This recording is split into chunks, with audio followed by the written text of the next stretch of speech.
In 1935, Ralph Moody started his career behind the wheel as a competitor in his native Massachusetts. After driving a tank in World War II under the command of General George S. Patton, he moved to Florida in 1949 so he could race year-round.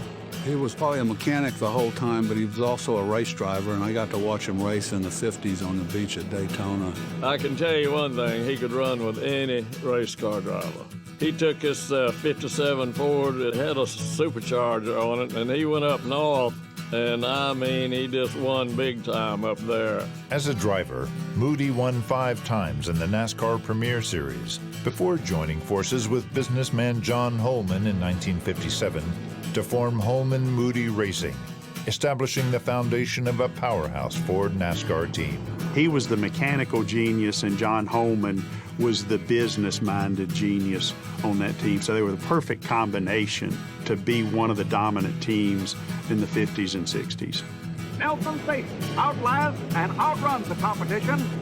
With this victory, the Holman and Moody crew with Ford run up a winning string of 3 Grand Nationals in a row. Everyone wanted to drive their cars because they were that successful and they were that good. Ralph Moody's experience as a race car driver instilled the confidence in Holman and Moody that they could go out and build race-winning cars.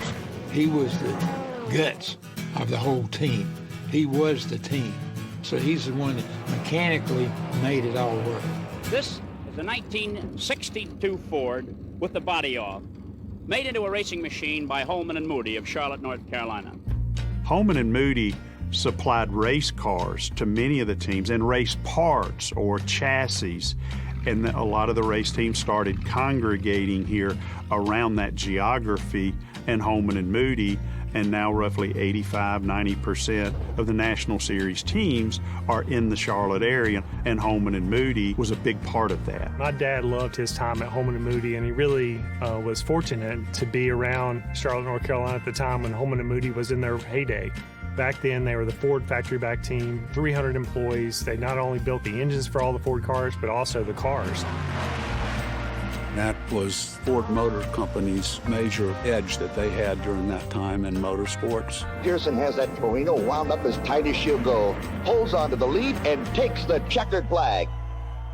Ralph was an innovator. They came up with the Holman Moody chassis back then, and then Ralph took that design and went further on with it. He was always coming up with something to better streamline the car, whether it's aero or the chassis.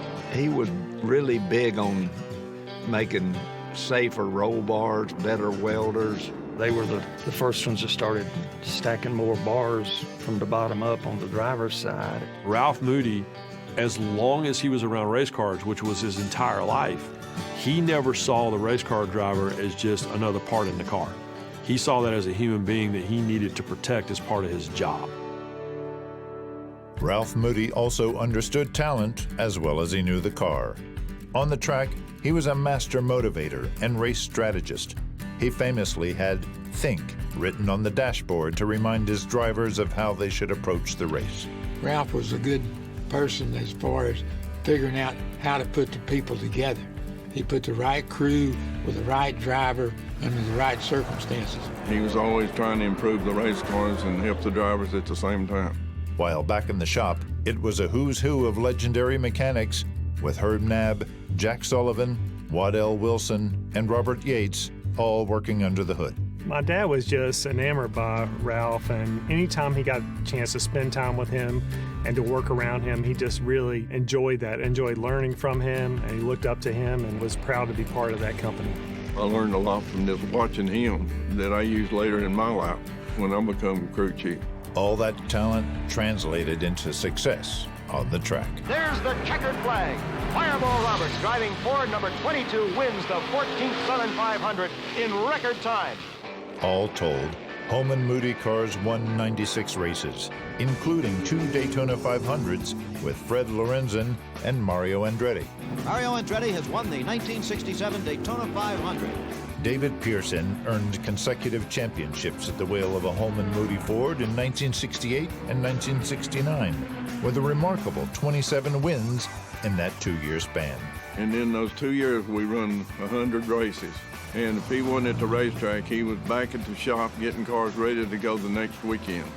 At the end of the 1971 racing season, Moody left Holman to form Ralph Moody Incorporated, an engine and car building business where Moody continued to contribute significantly to stock car racing, especially in the area of high performance and safety.